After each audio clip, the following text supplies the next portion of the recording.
पुनः मैं आप लोगों के पास एक शिक्षाप्रद कहानी को लेकर के आया हूँ। यह जो कहानी है हम सभी मनुष्य के जीवन के विषय में बताया गया है। अर्थात कहानी का मुख्य शीर्षक है कि इच्छाएं कभी नहीं मरती। किसी भी मनुष्य को इच्छाएं जो है कभी नहीं मरती है। आज राजा बनेगा तो कल उससे और राजा बनना चाहता है। आज रसगुल्ला खाएगा तो कल मेवा खाना चाहेगा। यानी उसकी इच्छाएं जो है कभी पूरी नहीं होती। इसी विषय में एक कहानी बताया गया है कि बहुत समय पहले की बात है कि जापान के याकोहामा शहर के पास एक गरीब मजदूर रहता था, जो कि वह पत्थर तोड़ करके अपना जीवन यापन करता था और बड़ी बड़ी चट्टानों को तोड़ता और तोड़ करके शिला बनाता और उसी शिलाओं को बेच करके पैसा कमाता और उसकी जो भी शिलाएं होती थी वह घर में लगती थी। काफ़ी सुंदर शिला बनाता था। उधर कई दिनों के बाद विशाल चट्टान पर जो हथौड़ी से प्रहार कर रहा था उसी पर एक पुण्य आत्मा आकर के रहने लगी, वास कर ली। और वह जो पुण्य आत्मा आई जो चट्टान काटता था उसे शक्तिशाली बना देती थी। शक्ति मिल जाता और वह आराम से उस पत्थर को काट सकता था, तोड़ सकता था। एक दिन वह क्या किया तो शिला को लेकर के अमीर व्यक्ति के यहाँ बेचने गया। उस व्यक्ति के घर धन संपत्ति संपन्नता को देख करके ईर्ष्या हो गई, जलन हो गई। वह सोचने लगा मन में कि काश मैं भी इतना बड़ा धनी हो जाता, मेरे पास भी धन संपत्ति हो जाता और मैं भी ऐसो आराम से जीवन व्यतीत करता। यह सोचते सोचते वह घर वापस आया। फिर वह जा करके पत्थर तोड़ने लगा और जब पत्थर तोड़ता है तो मन में उसका यही विचार होता है कि काश मैं भी उसी की तरह इतना बड़ा राजा हो जाता, पूरा धन संपत्ति होता और मैं भी उसी की तरह ऐसो आराम का जीवन व्यतीत करता। ये जो कल्पना कर रहा था तभी ऊपर से आवाज़ आती है, आकाशवाणी होती है कि जाओ तुम्हारी इच्छा पूर्ण हुई। अब इधर उधर वो देखने लगता है कि बोलने वाला कौन है भाई, कौन इस तरह का बोला कि जाओ तुम्हारी इच्छा पूर्ण हुई।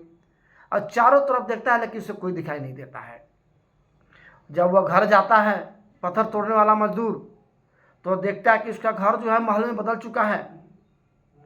उसकी झोपड़ी जगह पर महल हो गई है और उसके चारों तरफ सुख सुविधा का पूरा सामान मौजूद है। यह देख करके वह खुशी के मारे नाचने लगता है और आराम से जीवन यापन करने लगा। नाचने लगता है और जीवन यापन आराम से फिर करने लगा। एक दिन वह अपने घर की खिड़की की बाहर से झांक रहा था तो देखा कि एक राजकुमार रथ पर बैठ करके आराम से जा रहा है और जिस रथ पर बैठा हुआ है उसके ऊपर सोने का छाता लगा हुआ है। वह मन में सोचने लगा कि काश मैं भी राजकुमार होता अब मेरे ऊपर भी सोना का छाता लगा होता। ऐसा जब सोचता है तो ऊपर से आकाशवाणी होती है, एवं अस्तु जाओ। वह तुरंत राजकुमार बन गया तब उसके ऊपर भी छाता सोना का लग गया और उसके बाद चारों तरफ सेवा करने के लिए सेवक सेविकाएं लग गए, आगे पीछे सब दौड़ने लगे। वह बहुत खुश हुआ और राजकुमार की भांति जीवन यापन करने लगा। एक दिन वह अपने रथ पर सवार होकर के कहीं जा रहा था।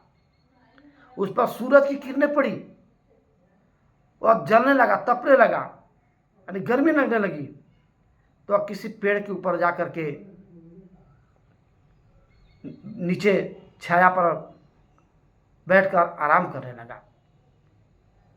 फिर वह बैठ करके उसे पेड़ के नीचे छाया पर के तहत सोचने लगा कि काश मैं भी सूरज हो जाता तो कितना अच्छा होता।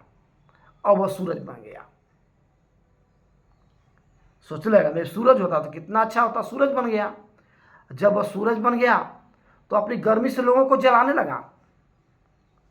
घमंड हो गया उसे, पूरे लोगों को जलाने लगा। लोग परेशान होने लगे, पेड़ पौधे जीव जंतु सब जलने लगे, तपने लगे पूरा। एक बार क्या होता है कि बादल उसको चारों तरफ छेक लेता है। अब बादल में सूर्य जब ढक जाता है तो फिर वो सोचता है कि काश में बादल होता। फिर भी वो जैसी बोला कि काश में बादल होता, वो ऊपर से आकाशवाणी एवं वस्तु वह बादल बन गया। जब बादल बन गया तो इतना पानी बरसाया, इतना पानी बरसाया कि पेड़ पौधे जीव जंतु सब परेशान हो गए।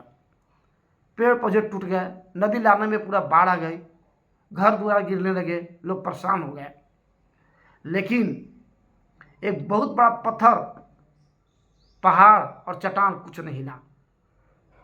तो अब सोचा कि काश क्यों ना मैं पहाड़ बन जाऊं। फिर आकाशवाणी होती है कि एवं वस्तु वह पहाड़ बन जाता है, और पहाड़ बन करके आराम से एकदम ठाट बाट करता है कि अब हमें कोई हिला नहीं सकता, न कुछ कर सकता है। तो कुछ देरी के बाद देखता है कि उधर से एक व्यक्ति छेनी हथौड़ी लेकर के उसी के पास आ रहा है। वह डर के मारे कांपने लगा, पहाड़ थरथरा गया कि अब तो हमें ये तोड़ डालेगा। वो ऐसा ही करता है, छेनी हथौड़ी से ला करके पत्थर को तोड़ना चालू कर देता है। अब वो कहता है कि इससे तो अच्छा यही था कि काश मैं पत्थर तोड़ने वाला ही बन जाता। और ऊपर से आकाशवाणी होती कि एवं वस्तु पुनः वह पत्थर तोड़ने वाला बन गया, और वह अपने लालच के कारण फिर से पत्थर तोड़ने वाला बन गया। इसलिए बोला गया है कि लालच बुरी बला है, लालच नहीं करनी चाहिए। और वह पूरा पत्थर तोड़ने लगा और बेचारा मजदूरी का ही काम करने लगा। इस तरह से बताया गया है कि कभी भी लालच नहीं करनी चाहिए। जो लालच करता है उसका यही परिणाम होता है। और मनुष्य की जो इच्छाएं हैं कभी पूरी नहीं होती। आज सोचेगा ये करें, साइकिल पर चढ़े, फिर सोचे मोटरसाइकिल पर चढ़े, फिर सोचेगा कार हमको चाहिए, कार के बाद सोचेगा हमको हवाई जहाज चाहिए। तो मनुष्य की आवश्यकताएं कभी पूरी नहीं होती। जो उसकी आवश्यकताएं हैं कभी पूरी नहीं होती है। अब कुछ इसका प्रश्न है। प्रश्न है कि मजदूर क्या कार्य करता था? मजदूर क्या कार्य करता था? तो उसका आंसर होगा, अर्थात उत्तर, कि मजदूर जो है पत्थर तोड़ता था, और पत्थर तोड़ करके शिला बना करके वह बेचता था।